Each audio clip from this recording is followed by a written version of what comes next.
Hello, am I audible and visible? Yep. Can I just confirm that everyone sent it to being recorded? Because I think this debate is being recorded. I think everyone in our room consents to the live stream. If anyone doesn't consent, you can just indicate that before your speech, and then maybe we'll try and work around that. All right. Sorry for interrupting that. Please go ahead. Oh yeah, thanks.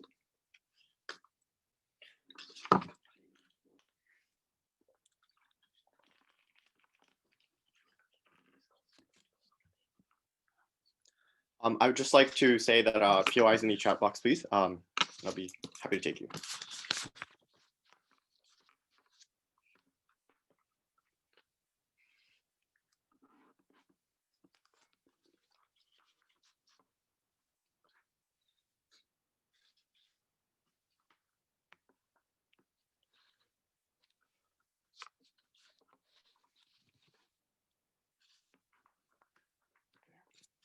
I'm going to begin my speech in 3, 2, 1.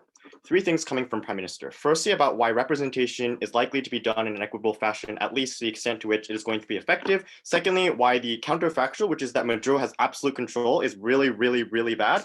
Thirdly, I'm going to be talking about why participation matters, especially because the only way upon which you're able to gain proof that the election is rigged is through the empirical fact that you've gone through that election and that there have been results that are different from the kinds of things that have been done, right? And I think that this is an important mechanism in order to establish the ways upon which the Venezuelan people are able to lift themselves and go against their government that is increasingly becoming authoritarian. Firstly, about why representation is good inherently. I first want to put a framing in the general context that I think Guaido is probably unlike I think that I think Maduro is unlikely to cover it up to the extent to which is going to be like 99% Maduro, 1% for the opposition party. And this is somewhat going to be equitable, we think, in our fashion. Why is this the case? Three mechanisms. The first is because there's speculative doubt that the election is going to be rigged in the first place. That is that because there's been support or kind of claims made that the election is going to be rigged, probably means that Maduro has an incentive to prove them wrong, to say that this is probably not going to be something that's incredibly obvious, right? But secondly, because Maduro doesn't want the public to get angry to the extent to which it is preventable, right? That is that I think it's going to be, obviously, if it's 99%, 1%, it's going to be a severe case that it's going to uplift or kind of, make it harder for the public to go. It's going to really anger the public. And I think that's a question of extent, because it's very, very clear that it's going to happen. Whereas I think a 70%, 30% would probably not be having that as much done, right? But thirdly, because I think if it looks equitable, it boosts the legitimacy of that regime in question. This is also a flip side of the argument, which is that I think it's going to be unlikely that this is going to change things as much, right? Why is representation then a good thing inherently? 2 reasons. The first is because you're able to delay things and you can reject policies. At the very best in our case, you're able to reject certain policies that the current government does in order to oppress the Venezuelan people under the status quo, right? And even if it doesn't, it is able to significantly delay the implementation of things or policies that is coming up. That is, or the initial thinkings or the initial thought process upon which those policies are going to be manifesting. And this is particularly important, right? Because we think that because the Maduro regime currently does things to the poor, like cutting off the benefits through having hyper, inflation. That is that by having and giving, a good currency to the political allies and not, and having that hyperinflation means that they're able to gain profit off of it, which significantly benefits the allies of Maduro, but significantly harms the poor, for instance, or for instance, right? And I think that they are able to criticize their government if they have representation for being corrupt, which we think does 2 things. One, it obstructs policies directly because it's able to call out its government on the policies. But 2, we think it's able to inform the public as well, which means that they're unlikely to get support. All of these things are important in order to delay the processes, and that's why representation is an inherent good in of itself. But secondly, because of media coverage, right? We think that if you have media coverage, that means that you have confrontation or that is broadcasted on media level if you have representation, right? It further increases chances of that harms that is going to occur. And we think that's an incredibly important mechanism to rally or to make the people understand that there is a public conflict, or to drive them and try to specify how they should be acting in those areas. Secondly, why does Maduro have absolute control? Or on the counterfactual, and why is that really, really, really, really bad? Absolute unquestioned control. It's because of three reasons. The first is because there's absolutely no check and balance system, which is the flip side of the argument that I've provided you just now, right? They have absolute control, and there's no one who is able to challenge that legislation. That means that there's no delays and no checks. That means that they're able to pass things quickly, and we think that's incredibly harmful in an era upon which these people are currently suffering.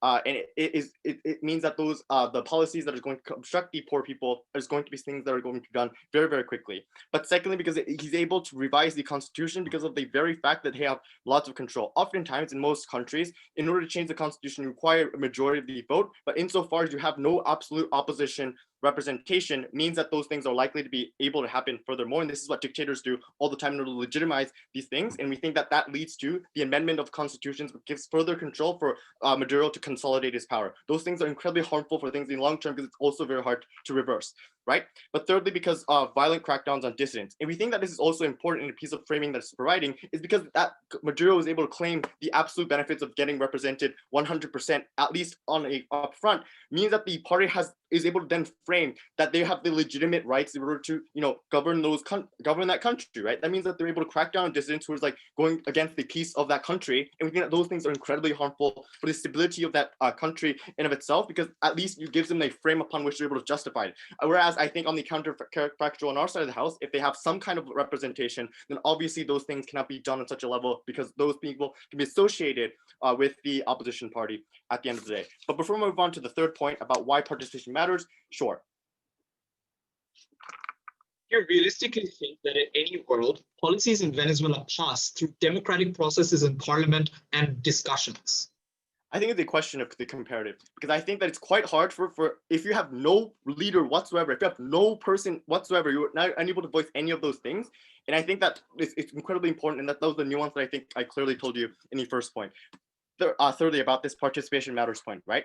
How do you know if the election is rigged? Empirically, though, I think there's a question, but I think it's also, that an election is rigged because you participated in that event, right? That is because the ways upon which you're able to assess whether an election is rigged is through exit polls and based on statistics to reveal it was rigged in the first place, right? You can only confirm it afterwards if it's like the results different from the people who voted, like if you have other parties or third parties intervening and to know that those things were happening, right? And that is the proof that you require to be able to be legitimately take action and to confirm that this was something that was rigged, right? And we think that this is incredibly important for two reasons. The first is because you were able to undermine Maduro in the first place, right? That is that you're able to that means that Maduro is probably going to be, if he's found to have rigged the election, then obviously that justifies a lot of social riots or the protests that are on the streets that are currently happening, right? And we think that at least gives Maduro an incentive to pander to the poor, or at least expand to try and consolidate those people as well, to lessen the amount of harm that he's doing. And we think it's far likely that this is going to happen insofar as there's active proof that this is something that has happened, right? So we think that it's likely to increase representation in the future because he doesn't want to do those things again. And we think that this is something that is also going to be touched upon. But secondly, because of international support is increased. We think that there's going to be lots of pressure from international organizations, but also from nations like, from the collection of nations like the European Union for the democratization of what is going on. And that can only be achieved insofar as if the actual proof that the election was rigged. And this is also quite important because you're able to pressure Maduro, you're able to do so many things on the governmental level, or on the intercontinental level. You're able to pressure Maduro to give those benefits. But anyways, for all of those reasons, that's for a start why we propose. I thank the Prime Minister for that speech. I now welcome the Leader of Opposition. Here.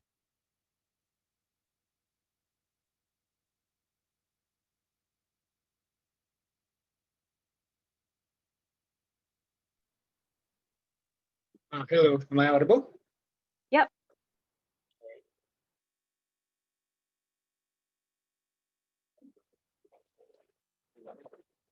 All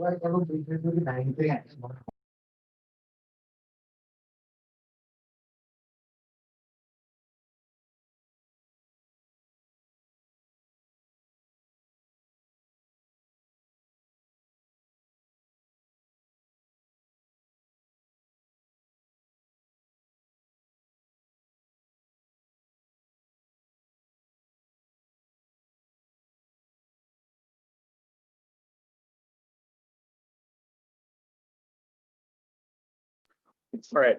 Sorry for the delay starting. starting in 3, 2, 1. Wait, sorry for a second. Right, starting in 3, 2, 1.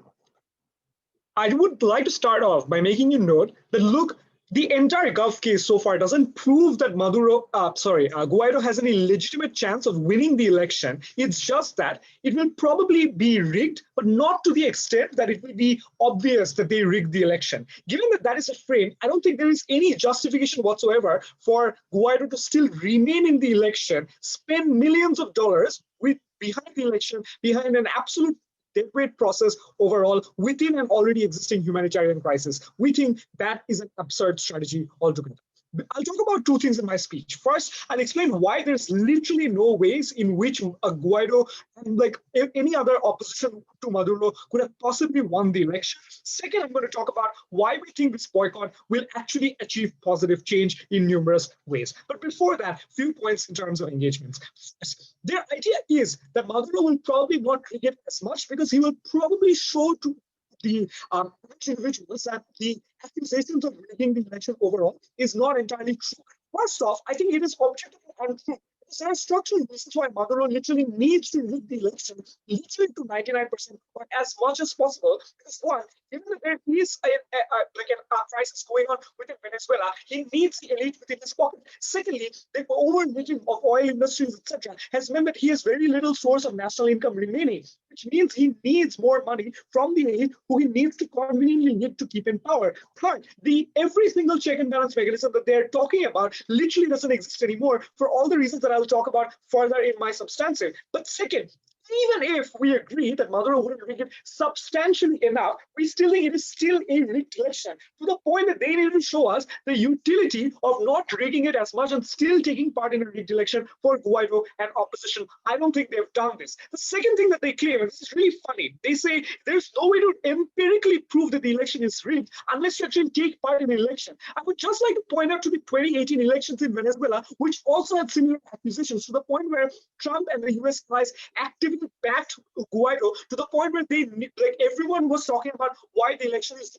All of these things mean that there is literal empirical evidence for the election to be rigged. But second, I want you to recognize that no one literally boycotts elections just for the sake of it, just because it's fun to do so. I think it is obviously a last resort strategy, and it can be meaningfully explained to the public. I think the average Tom, Dick, and Harry understands about the weight, the magnitude of an election boycott. Second, third, their idea about Maduro getting absolute control is really uncomparative, because recognize the marginal the change that you get is quite marginal, because all the parliament seats are taken up by these individuals, all the Supreme Courts, etc., are controlled by the Maduro government. So even under even if you remain in power, there is very little control that you would otherwise have. So the marginal control that you would get is not worth being in an election and giving the entire process legitimacy. Now let's move on to my substantive. First, let's recognize this characterize this boycott. Recognize this isn't just Juan Guaido distinctly boycotting this election, but there are 27 different parties that pledge support to Juan Guaido. There are the Justice First Party, the Democratic Action Party, a New Era Party, etc., etc. All of these parties have formed a coalition which makes them more united and more stronger in opposition than ever before. But second, if they enter the election, they would have to operate under a democratic framework, which would, one, give some sort of legitimacy to the election itself, because when you do take part in an election, automatically it is more difficult to convince the individuals that the government in power is illegitimate or is rigging the election, because there are lots of ways in which the symbolism in and of itself is bad for people. Second, the post-election boycott would ask even big questions and make them look like Trump is looking like right now a sore loser who convinced about losing the election. We think that is far worse for the entire opposition as a whole. Third, this would mean that resources would be used in a dead-weight process altogether. Recognize that there is a humanitarian crisis going on within Venezuela, which means there is an overall crisis within funds. But furthermore, I think opposition not being funded by Trump anymore because of the COVID crisis in the United States means that they have very little fun. Given that there is a resource crisis, spending this on a deadweight process, which is not going to give you meaningful return of control, is actually far worse. Now let's talk about why there is literally no way to win the election for these individuals for 4 structural reasons. First, I think they, like, over the years, like Maduro has made sure that he has conveniently consolidated power in numerous different ways. First, the National Assembly has been conveniently expanded to accommodate more and more pro-Maduro individuals. More and more ministers and government officials are there to help him consolidate power. Second, he has massive control over the military, where there are pro-Maduro generals who are in positions of power. Third, he even has control over technocracy, etc. But also he's taken up moves such as eradicating term limits for presidents. All of these mean that he has a far better position and the most amount of power he has ever had in the recent past. The second structural reason is recognize that even within the election itself, there was a total reported 34% turnout, and even that was based on food stamp incentives that were given by the government. Most individuals did not care about meaningful voting opportunities because they were literally at risk of their lives, etc. But even if those 34% individuals, or 34% of the population turned out, they would have to vote, and this is the third structural reason, in positions guarded by militia who used to who would force you to vote for Maduro and literally take away your voting rights. These are not exaggerations; these are literal instances, and these are how polling stations look within within Venezuela. All of these reasons mean that there is a significant obstacle for you to win the election, and you can't do so in this process. Why then do we think the alternative is better, and what do we think this boycott will achieve? 3 things. First, we think this will galvanize populations. First, you can rhetoricize your boycott within these communities about how bad the situation is. This is far more empowering when you boycott the election and when you can convince these individuals. If you do take part in an election, the autocratic regimes can very easily shape perceptions of how votes are being legitimately counted. They can advertise, they can cut down internet and shape narrative however they like. When they have monopoly over the discussion, it is far difficult for you to galvanize population. The comparative is far better. Second, this creates a better entry point for the Western allies. Previous narrative was spinned as a conspiracy theory because Guaido took part in an election but then lost. This was stated as a US move to destroy Iraq and Afghanistan and something similar. You can't do that now when 27 different parties are boycotting the election and the process overall. Third, for the first time ever, you're the biggest bloc of opposing bloc. This means that all the parties are united. You can characterize Venezuela as a rogue state and call for moves such as sanctions, etc. All of these things mean you have a far better utility of not taking part in an election and creating better positive changes. For all of those reasons, extremely proud to oppose. Thank you, Leader of Opposition. I now welcome the Deputy Prime Minister. If I could just comment, Opposition, your audio is clear, but during the speech, while it's still audible and I still hear what's being said, the volume does go up and down. So perhaps maybe for the next speeches, turning off the video might help just make sure that the volume stays constant. We can try that later. Yeah, sure. All right, so I welcome the Deputy Prime Minister. Here. Hi, can I be heard? Yep. Okay.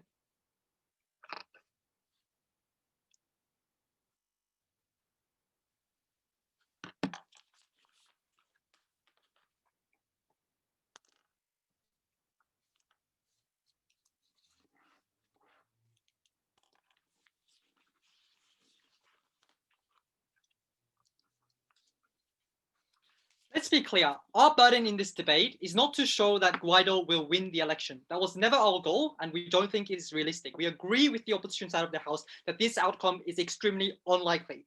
But what we contend is that there's at least some incentive for Guaido to be able to, for Maduro to be able to represent some of the support that they have. For the reason that it looks too odd if this person only gives 1% of the seat in the parliament, when it's kind of obvious that majority is supportive of them. I think at least this person has an incentive to give 20 or 30% of the seat to Guaido, which means having the argument from the leader prime minister that having some representation is at least comparatively better than having no representation at all is important. And this received absolutely no engagement from the leader of opposition speech. It means they're able to block things like constitutional changes, which require more than a majority. It means you're likely to be able to prevent things that are outright unchecked. You're able to start a debate. You're able to at least hold the government to account to a significant significantly increased extent compared to that of the opposition side of the House. That was the marginal benefit that we were able to provide to you, regardless of the outcome of the election. If you're able to get some representation, those benefits arise. Don't let the opposition side misrepresent our entire case. I'm going to do two things in this speech. Firstly, I'm going to show you that this actually increases the legitimacy of the Maduro government. Secondly, I'm going to talk about political apathy and why this causes the support to Guaido to decline. First, why this increases legitimacy. I want to look at this. I want to look at this argument with giving you the chronology of the events. Right. I think the election just happened 5 days ago, and it's important to recognize when, what events took place before and after which ones.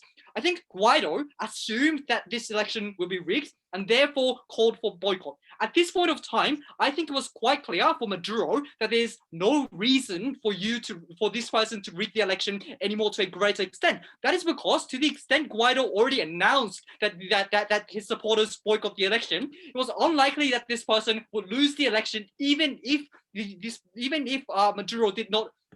Maduro chose not to rig the election at the end of the day. There was no fear of loss anymore. This means that even if we look into the election, we look into whether or not the election was actually rigged, it is unlikely that this election was actually rigged in the first place. We think this is super problematic for two reasons. Because I think Maduro is more likely to accept checks from international organizations, for example. He's more likely to be open about the actual turnout of the election and the proportion of election, to the extent that boycott was already in effect and he had that information prior to the actual election, right? This means he's able to convince people that he is indeed the legitimate leader because, he had a fair election and he was able to still garner support regardless, or even without things like rigging the election. But the second thing is, it's more difficult for international organizations and international society as a whole to use things like soft power in order to regulate Maduro's actions. That is things like sanctions, for example, which can be, by the way, targeted to military officials, which to some extent is important in being able to curb military support for Maduro incumbent. But also it reduces things like donation, because I think international society will start doubting itself whether or not this election was indeed rigged. I think the fact that Maduro had this information of boycotting in the first instance reduced the incentive of Maduro to actually rig the election and therefore increase legitimacy at the end of the day. Look at the comparative. We think you can only confirm whether or not the election was rigged. We think you could have only given Maduro the incentive to rig the election had you actually participated in the election. You need things like exit polls to work in place. You need the critical mass in order to participate in the election, in order to confirm that the election was indeed rigged, in order to give the incentive for Maduro to rig the election in the first instance. And that is how you get angry mass, right? Angry people going into protests, going into things like riots. I think this is pretty effective, given that things like death threats and attempts to assassinate the president, for example, is something that oftentimes takes place in the context of South America. That was particularly the reason why the Bolivian president was forced out of power, right? I think it was the death threat and continuous death threat that was the rise from the society that made him fear that being in position for a longer period of time would come at the expense of his life. Recognize that it was just 2 years ago, in 2018, where the election in which Maduro won was shown to be rigged, and it was just 3 months after the election that there was an assassination attempt to kill Maduro. I think we need to increase this sort of things in order to make Maduro fear that him becoming the president for a prolonged amount of time would come at the expense of his life. That is why we're able to increase support for things like protests. They reduce that under their side of the house, which obviously means you're unlikely to pressurize Maduro into enacting policies that are to some extent good for the public in the first instance, but also recognize that this reduces things like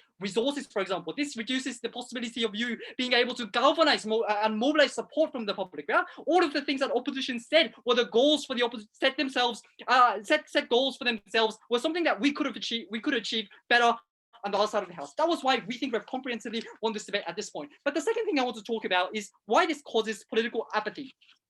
I think it's important to recognize, to the extent that you boycott the election, you have no or little to no representation in parliament. This means three things. The first is you have no media coverage of the leader himself, because oftentimes these protests, for example, these demonstrations that take place on the ground don't get covered by the media, for the simple reason that there's absolutely no incentive for Maduro to, like, report on these things anyway. We think that the only capacity that the protest group has to get covered by the media is to be present in parliament, is to start debates, is to make speeches that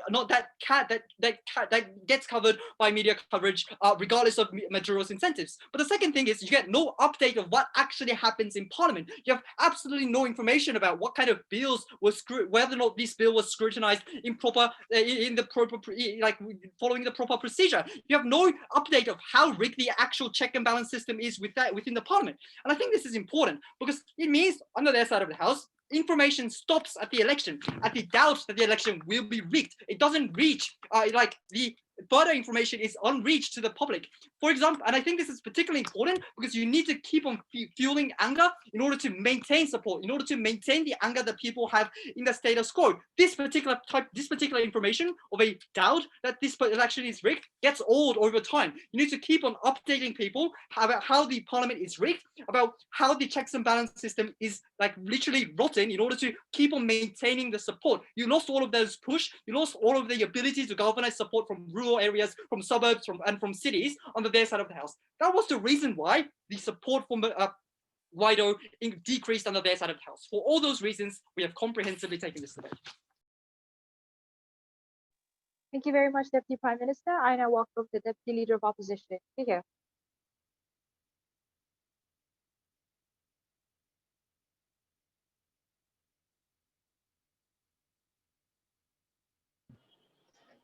So we're using a different device. Can you hear me clearly? Yeah, much better. Okay, I'll just turn the volume up if that's okay. Yeah, I think this is better. Yeah. Yep. Cool. Cool.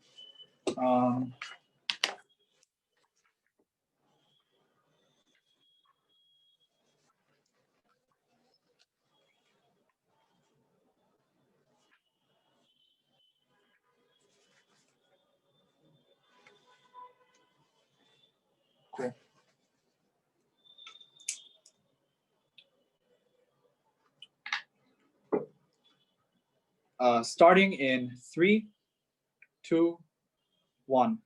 I'll try to be as structured as possible and show you why there are structural reasons for this being a strategic decision, and I'll point to our path to victory in multiple different folds. There are multiple ways in which we can win this debate. First, by proving that this can, in a successful way, take Maduro off power, but that is aiming for a lot.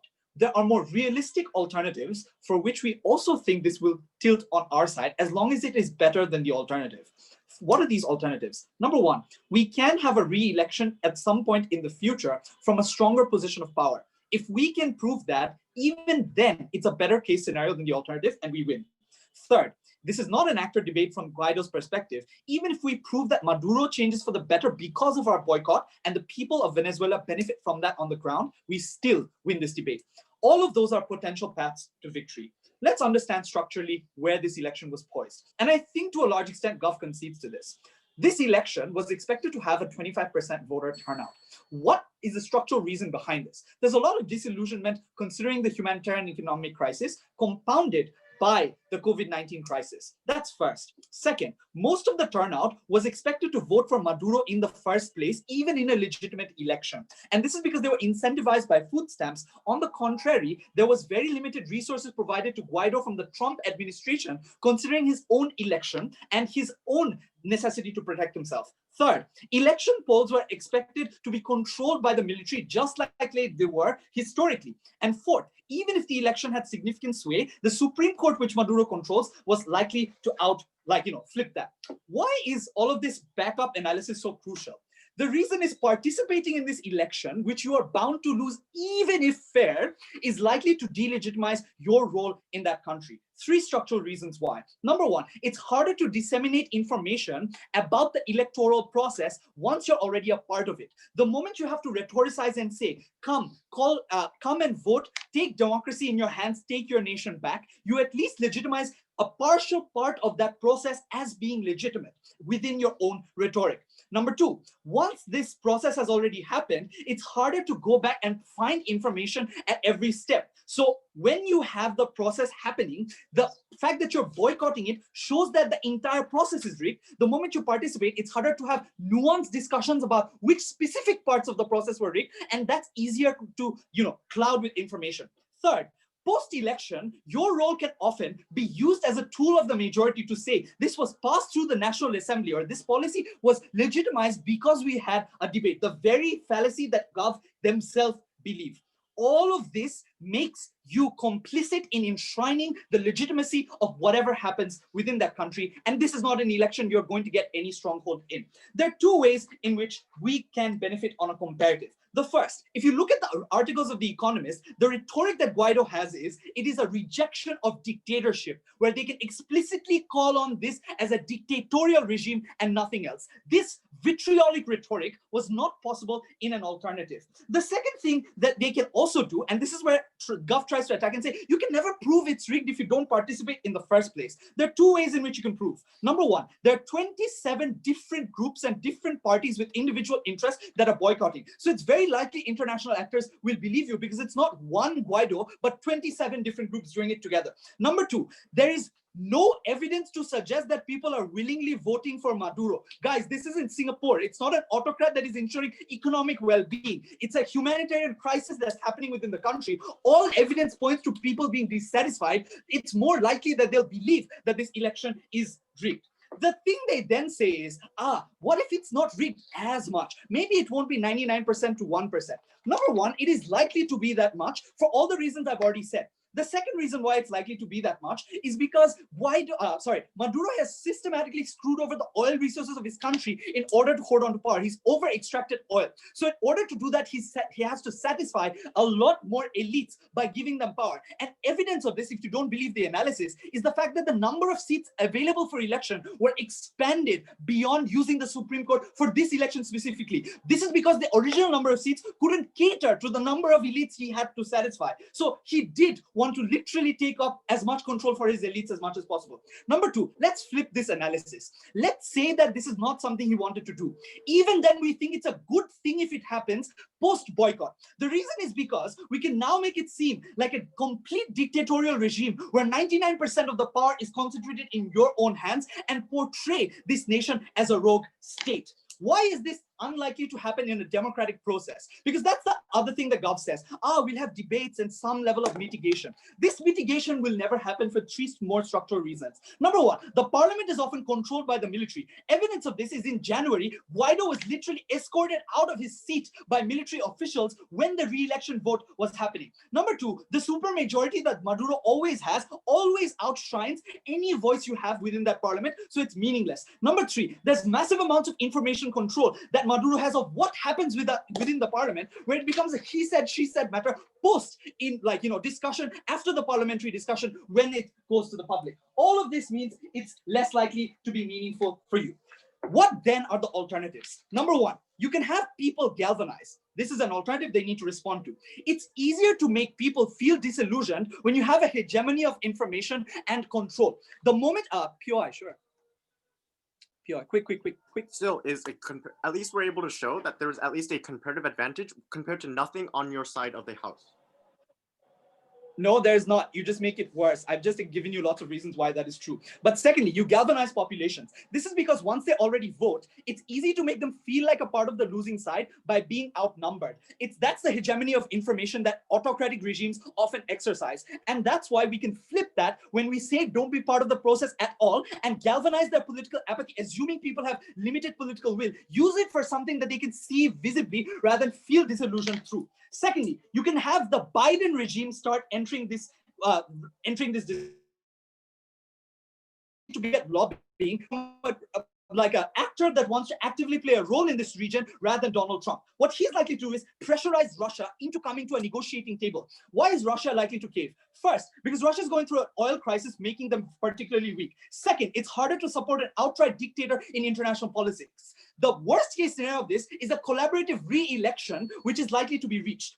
even if this doesn't happen and Maduro keeps hold of power, in order to create legitimacy and an aura of it, he's likely to reach out to more people and give them resources, so it doesn't seem like an outright famine-creating dictatorship, which is still better than the status quo because he can gain legitimacy from the alternative.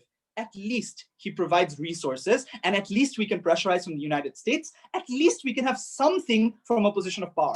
We recognize this isn't ideal. It's still better than the status quo. Margins win debates. I thank the Deputy Leader of Opposition for that speech. I now welcome the Government Whip. Here.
Oh, sorry, I was muted.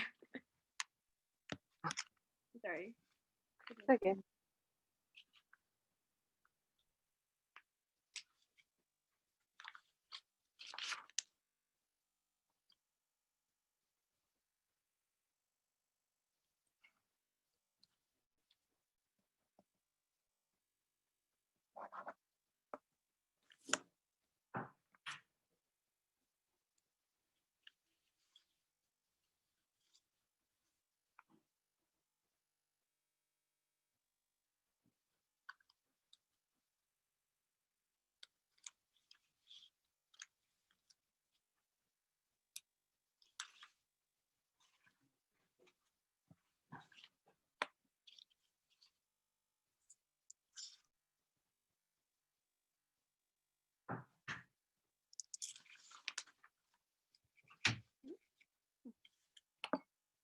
Starting my speech in 5, 4, 3, 2, 1. I think the reason why government's opposition side loses this debate is quite simple. It's for two reasons, right?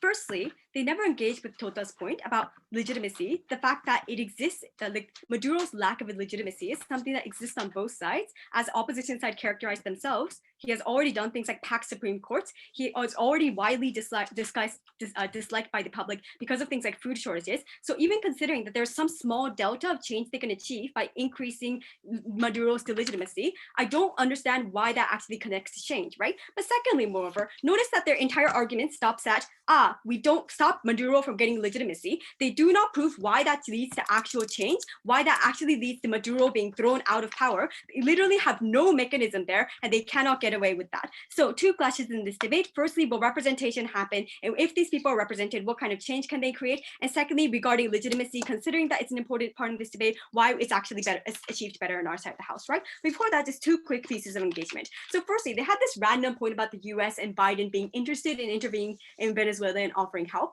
I think that this is extremely unlikely for the reason that due to things like the COVID-19, due to things like the massive economic crisis that the US is going through, due to things like COVID-19, there's massive sentiment among the public that the US should focus on domestic issues, should focus on things like getting workers jobs, as opposed to meddling in international affairs. Considering that midterm elections are in 2 years, I don't think that Biden is willing to take that risk, right? But secondly, just overall, the US is becoming increasingly more domestic oriented because of things like massive poverty, because of things like massive inequality and domestic problems within the country. I do not understand why it is in the interest of America to actively intervene in Venezuela, right? But secondly, they talked about how they could get re-elections in the future, and in those situations, they could come out stronger, right? Two responses to this. Firstly, assuming that this is true, I still think it's important that we get representation right now, right? This is for the reason that there are people, obviously people who are suffering, for example, of corruption that is happening within the government, people being thrown in jail for absolutely no reason except for corruption, people not receiving things like food packages from the government. Obviously, these are immediate problems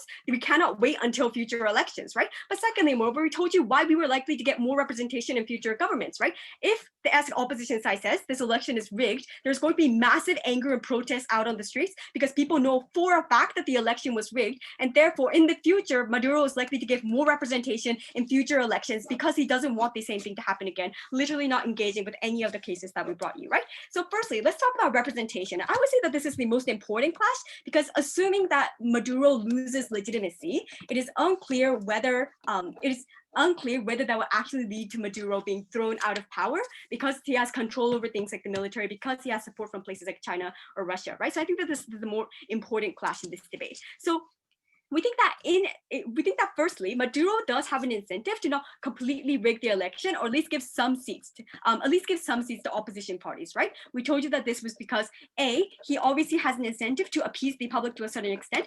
Right now there's massive anti-sentiment towards Maduro because of things like food shortages. So he wants to appease the public by giving them some level of representation, or at least making them feel like they're represented in public. But B, because it gives more legitimacy to his own policies if it looks like it's a fair election, right? What this means is that even if it's not completely fair, it's likely to be conducted in a somewhat fair action, right? Which is what you saw, for example, the 2015 December elections, where opposition parties actually won the legislative elections, despite the fact that it was controlled by Maduro, right? It is possible to some extent, right? What we got in response to this was that, but even if it wasn't rigged, we would still lose because there was only 25% turnout, right? There are more, firstly, I think that's an assertion, but like, responding to the four mechanisms they had here. Firstly, they said that people are too poor and they're in a dire economic financial situation.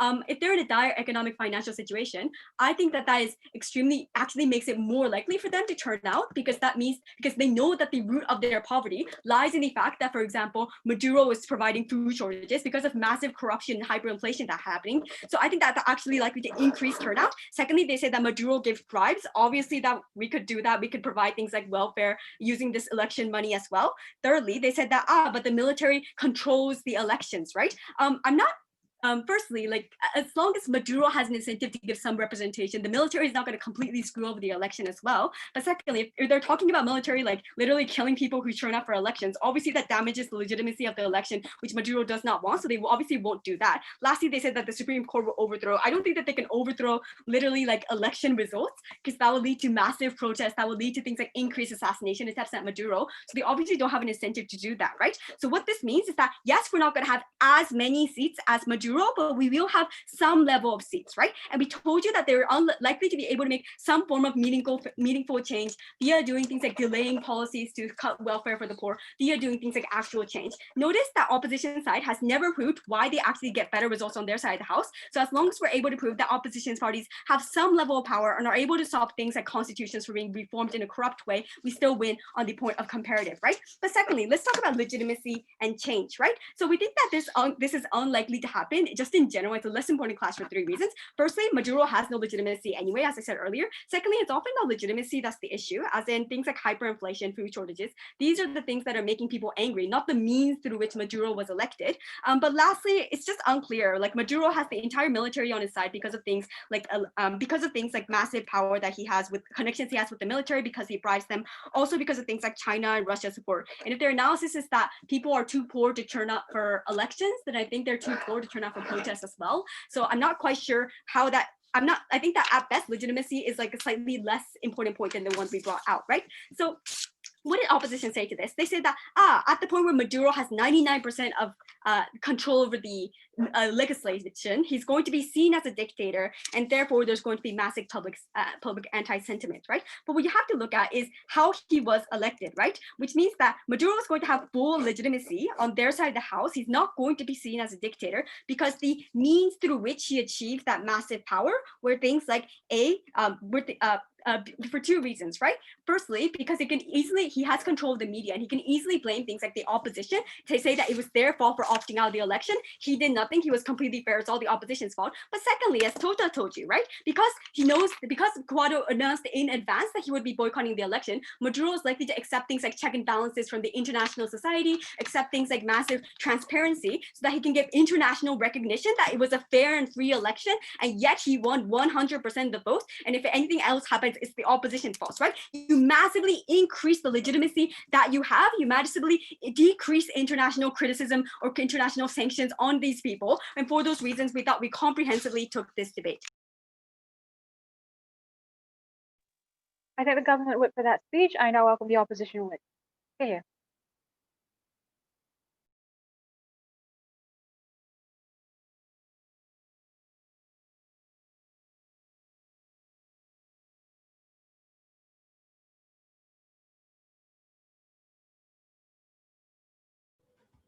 Hi, can you hear me? Yep. Right. Is the muffle still there, or am I No, clear? it's clear. Thank you.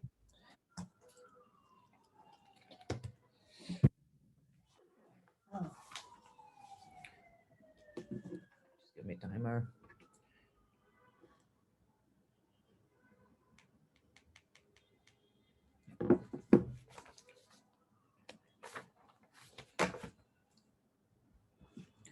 All right, starting my speech in 3, 2, 1. Okay, I'll break the speech into two parts. The first part is about the first half of the government case, the unrealistic one, where they wanted to make slow legislative change, the one which denies context in Venezuela. The second part is the real mechanism that the Gulf side wanted to suggest, which was our one all along. How do we get Maduro out of power? If you look through your notes, that's the end of the DLO speech and their extension. That means that their mechanism is exactly the same as us. We will prove to you why, based on our process, and why our suggestion of boycotting the election is the better way to achieve that outcome. The first one of the election in reality. So there are two parts to this. Firstly, if there were to be an election, would there be any actual outcome? So they deny the structural reasons present to you for a few very weird kinds of reasons. The first thing they said was that, in these times when individuals are in insane degrees of suffering, where there are continuous power cuts, no access to water or gas, where the people standing in line for petrol are significantly longer than anybody who ever went to vote, with empty voting blocks, who are guarded by 360,000 militaries deployed by the government. In that instance, their suggestion is that people will think about what is the deep-rooted political problem that we have in the face of all this suffering, and that is what will bring me to vote and change the system. I would suggest that in the time of absolute suffering, it is very unlikely that they'll be able to make that priority in a country that has experienced 4,000% inflation in in the last year, and there are 5 million people fleeing the country at this point in time. So no, the election is unlikely to have any actual representation. It is likely to have the low turnout that has been statistically proven from our first two speeches. But then the comparison, and this is what we wanted to ask in POIs repeatedly, they suggested absolute control is really bad. It'll give them a lot of control. The question to ask here is, what is the delta? Where you already control the military, where you already ensure that individuals cannot do anything in the streets. If they try to protest, they are pushed down in many instances, where the Supreme Court is packed with supermajority for you to remove your own term limits and actually change whatever policy you want. If that is already status quo, what was the marginal change of absolute control was absolutely unclear to us throughout this debate. And therefore, the harm of this is extremely unclear as well, which means the vast majority of the first part of their case is something that has no change than status quo and is therefore not any positive material. But then the real comparison here, and this is where I really want you to highlight the rest of their case and then their responses to it. Their DLO specifically mentioned that when it was proven that there may have been rigging elections in 2018, there were protests, there were death threats and proper sanctions, which had almost had the chance of ensuring that Maduro is out of power. That is precisely our mechanism. So their response that COVID means that US will no longer place sanctions is an ineffective response to at best criticize their own model, but let's give you the actual mechanism for why we think this is effective. There are a few reasons. Sajid already started by explaining to you by over extraction of resources, Maduro has already weakened his own source of income. Millions of the population who are working class in the country have left, which means your scope of earning income through people and workers has significantly reduced. COVID-19 means that a lot of the ways in which you earn money and have international trade have decreased.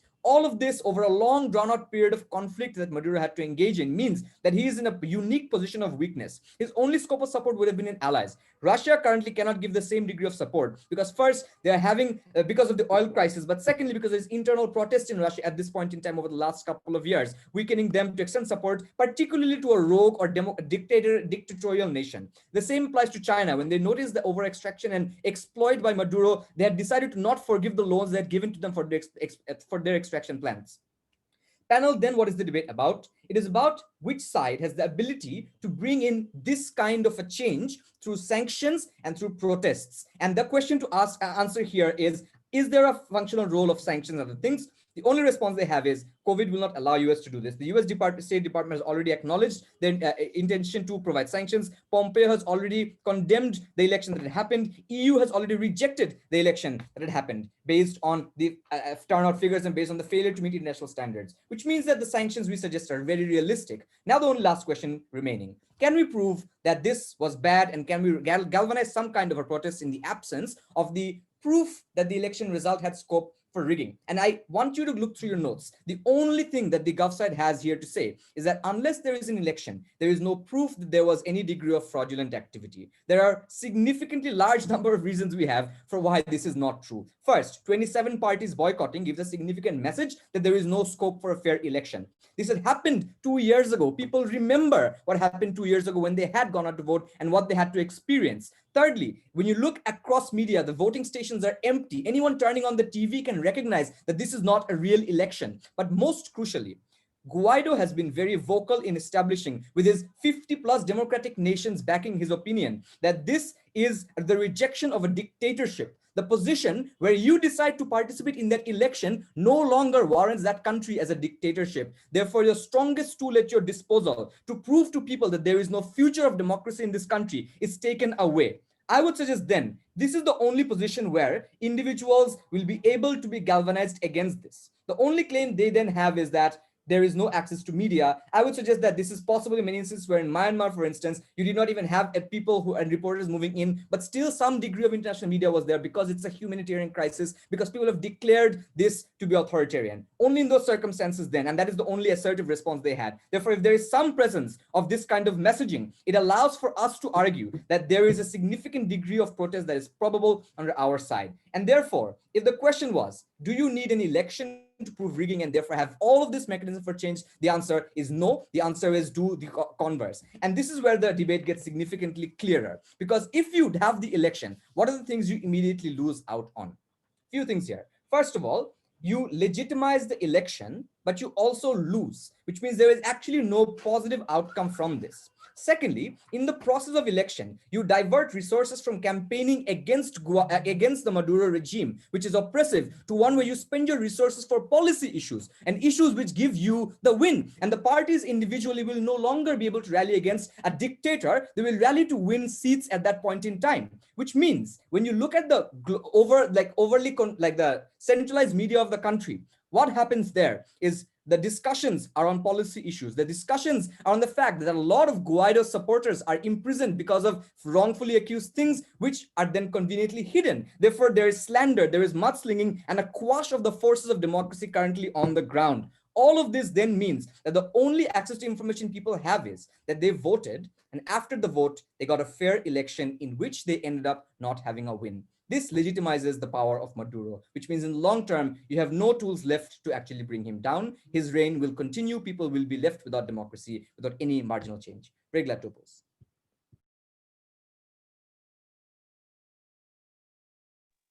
I thank the opposition for that speech. And now to begin replies, I welcome opposition flag. Thank you.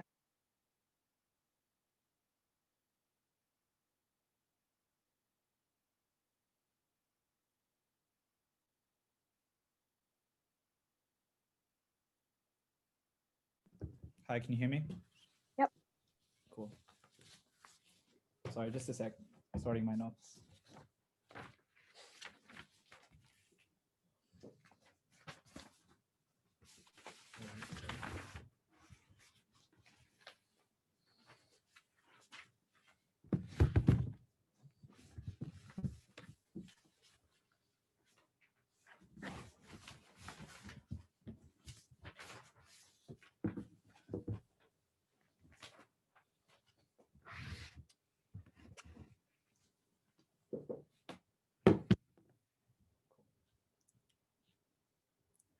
Starting my speech in 3, 2, 1. What are the ways in which you should judge this debate? It's on criteria to improve the circumstance that we currently observe in Venezuela. The way the Gov team would like to portray their benefits of participation is first to play an active role within the system, meaning that there are two outcomes. One, you can use that power in order to access certain privileges that allow you to criticize Maduro and bring him off power in the long run. Or two, mitigate the kinds of policies that he's making and constructing.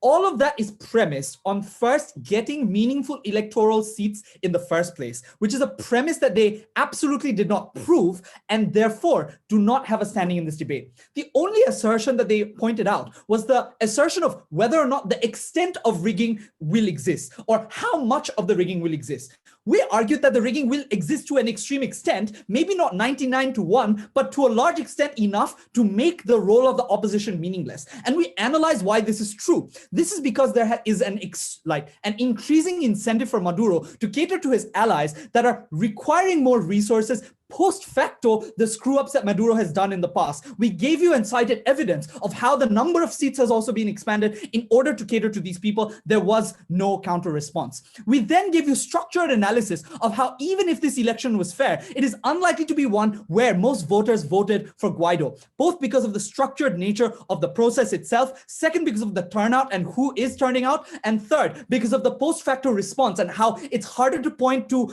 flaws in the process or nuanced discussions of the process itself once you've already engaged in it and have put up rhetoric that supports some parts of it. The reason why all of this analysis is crucial is because all of Gov benefits are premised on first having meaningful representation in parliament in the first place. We break that premise with all the stuff that I said and Guafi said in our initial speeches, which they received no response. The second thing we did was we explained post facto, even if you get those meaningful seats within elections, why that is not likely to be meaningful power in order to have effects. The first thing we characterized was the structure of these parliaments and how it is skewed to the Maduro regime at all points. Second, we analyzed how post facto policies are unlikely to be discussed in the media because of the information control that Maduro has. All of which means the meaningful effect of your role, even if you have seats in parliament, is little to almost negligible. And in the process, the harm is significant. The harm is legitimization of the process itself, where you say that this is a legitimate government on some levels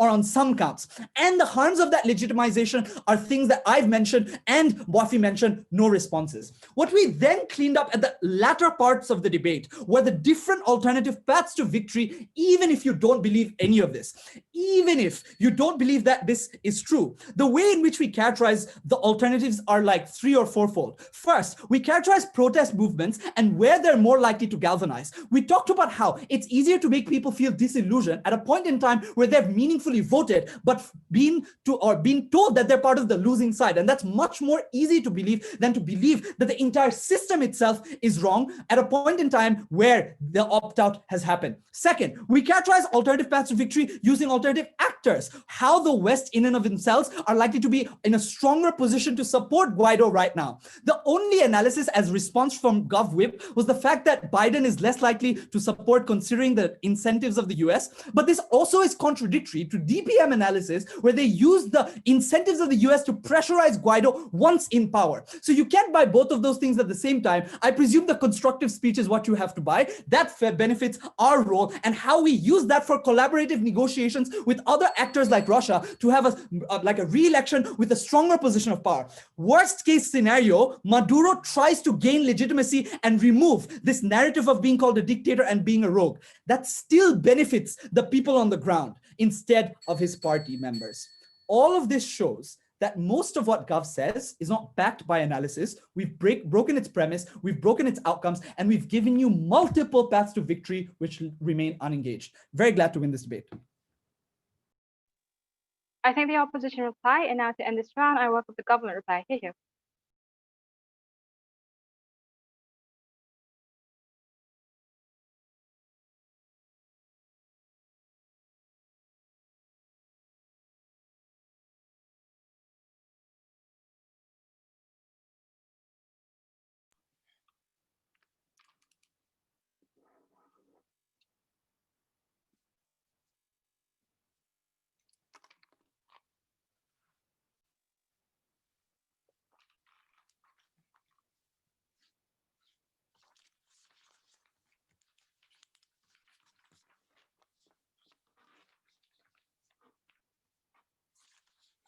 I audible? Yep. Okay.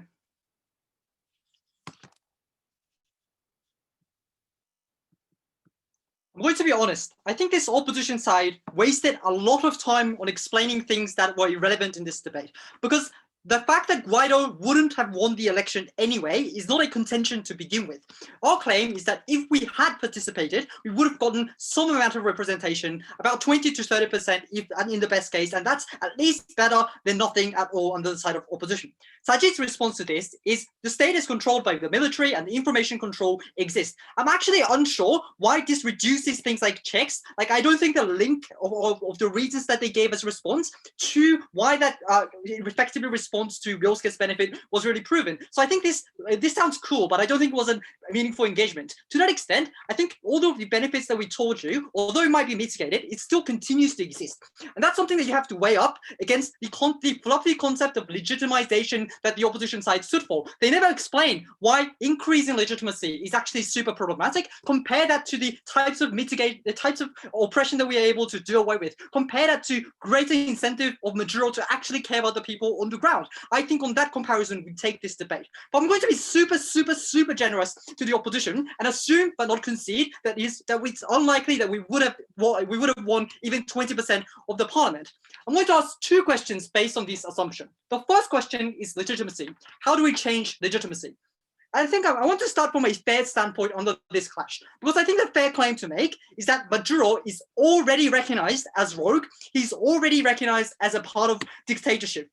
That is for the reason that he's already known to use using military forces in order to concretize power within parliament. We already know that the election 2 years ago was rigged. Therefore, what opposition side needed to prove in this debate why this frame of rogueness, the frame of dictatorship, which was the only mechanism for change from the opposition side of the house, was firstly created meaningful change. They never showed why this slight increase in terms of rogueness or dictatorship, which is already a common knowledge, was something that was meaningful to begin with. The second reason is, like, even if this is true, it's unclear what you achieve as a result of that increase of illegitimacy, right? I think that to the extent that it already exists, they needed to show what kind of concrete impacts that they can derive out of this. They never did. And I think to that extent, this legitimacy claim was just meaningless in this debate. What did government side tell you? We told you that you're going to risk the dangerous risk of making Maduro, the government that is already seen as illegitimate, a legitimate one. That's for two reasons. The first is because of chronology. Because we told you, and this received no response, that Guaido announced to boycott the election prior to the actual election, which meant that Maduro, it was not necessary anymore for Maduro to actually rig the election. Therefore, he's more likely to accept checks. And this is going to be super bad because these organizations would show, they are unable to show that it was actually indeed rigged. This means you're likely to reduce the illegitimacy of the current government. But the second thing that we told you is that you actually need critical mass that is supportive of Guaido in order to prove that the election was indeed rigged. This means that the international organization, that the checks from the international community, is unlikely to work in this particular election. Yes, 27 parties boycotted, but that's just a perception of individuals believing or extrapolating that the election was rigged. If the international community is unable to certify that the election was indeed rigged, I think that reduces support, that increases legitimacy of the Maduro on a comparative. Response to this was participation that legitimizes this thing. It was unclear because people already knew, because people participated in the election 2 years ago, and still this participation never legitimized the government. I don't understand why participation necessarily increases legitimacy. You're still able to criticize the government while participating. These two things were never exclusive to each other. The second thing that they say is information cannot be achieved because you're seen as a political actor.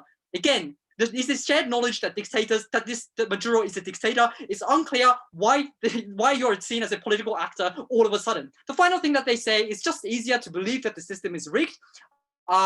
Again, like, not mutually exclusive, right? You can do both of those things at the same time.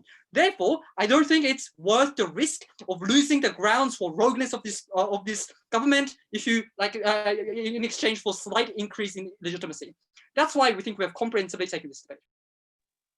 I thank the government of Thai. Thank you all speakers for that debate. You can exchange pleasantries and either wait in the main meeting or you can even wait here. I will unmute myself when I'm done. I do think the recorder can stop now.